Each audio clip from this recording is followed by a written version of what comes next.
सम्पूर्ण मित्रहरूमा शुभ बिहानी। सरल गीताबाट म गीताका केही अर्थसहित श्लोक वाचन गर्न गइरहेको छु। सबैले सुन्नुहोला।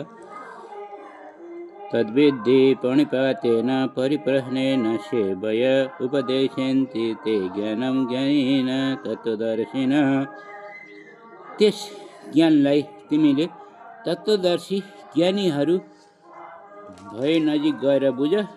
उनीहरूलाई ती तरिकाले दण्डवत प्रणाम गर्नाले, ती ज्ञानीहरूको सेवा गर्नाले, कपट त्यागेर सरलतापूर्वक प्रश्न गर्नाले परमात्मा तत्त्वलाई विशिष्ट किसिमले जानेका ती ज्ञानी महात्माहरूले तिमीलाई त्यस तत्त्वज्ञानको उपदेश प्रदान गर्नेछन् भनेर भन्नुभयो।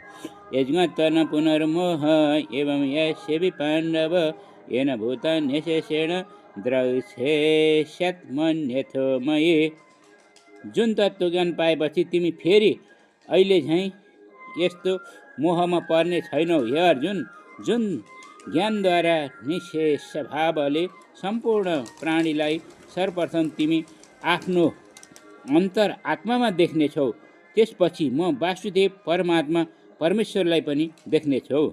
अपि चेदसि पापेभ्य सर्वेभ्य पापकृतम सर्वज्ञानप्लवेनैव विजिनं तरिष्यसि।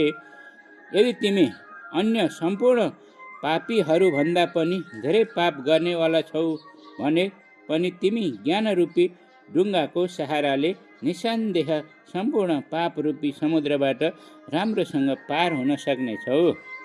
यसै धांसि समेधग्नि भस्मसात् कुरुते अर्जुन ज्ञानाग्नि सर्वकर्माणि भस्मसात् कुरुते तथा।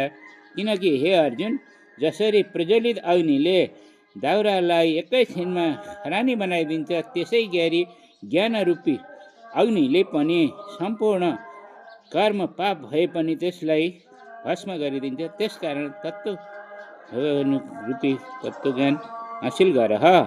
नै ज्ञानेन सदृशं पवित्र मिह विद्यते तत्स्वयं योग संसिद्धि कालेनात्मनि विन्दते। निश्चय नै यस श्लोकमा ज्ञान समान पवित्र पार्ने अरू केही छैन। जसले योगद्वारा सिद्धि प्राप्त गरिसकेको छ, त्यस्ता पुरुषले समय आएपछि स्वयं आफै नै आफ्नो आत्मामा अनुभूति गर्नेछ।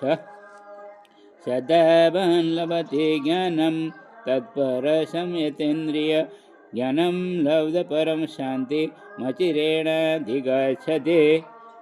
यस इन्द्रिय साधना परायण एवं श्रद्धावान मनुष्यले ज्ञानलाई प्राप्त गर्दछ र ज्ञानलाई प्राप्त गरेर उसले अविलम्ब तत्काल भगवत प्राप्तिको परम शान्तिलाई पनि प्राप्त गर्दछ।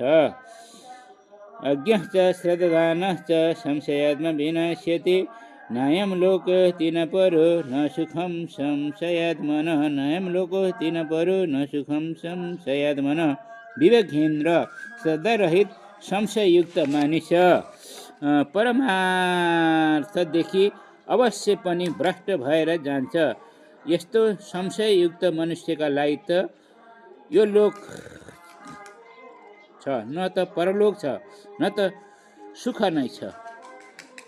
योगसन्न्यस्त कर्माणं ज्ञानसञ्छिन्न संशयम् आत्मवन्तं न कर्माणि निबन्धन्ति धनञ्जय। हे धनञ्जय अर्जुन, जसले कर्मयोगको विधिले समस्त कर्महरूलाई परमात्मामा अर्पण गरिदिएको छ, जसले विवेकद्वारा समस्त संशयहरूको नाश गरिदिएको छ, यस्तो अन्तःकरण शुद्ध भएको पुरुषलाई कर्महरूले बाँध्दैनन्। तस्माद् अज्ञानसम्भूतं पृथं ज्ञानसीमात्मनः चित्तैनं संशयं योग मातिष्ठो तिष्ठ भारत। त्यसैले हे भरतवंशी अर्जुन, तिमीले हृदयलाई स्थित गरेर यस अज्ञानजनित आफ्नो संशयलाई विवेक रूपी ज्ञान रूपी तरवारका माध्यमबाट छेदन गरेर समत्व रूपी कर्मयोगमा स्थित हौ र बुद्धिलाई प्रयोग गरी तिमी उठ। भनेर भगवान्ले यसरी गीता ज्ञान अर्जुनलाई दिनुभयो। ओम तत्सत् इति श्रीमद् भगवद् गीता उपनिषदसु ब्रह्म विद्यायां योगशास्त्र श्रीकृष्ण अर्जुन संवादे ज्ञान कर्म संन्यास योग नाम चतुर्थोऽध्याय। श्रीकृष्ण।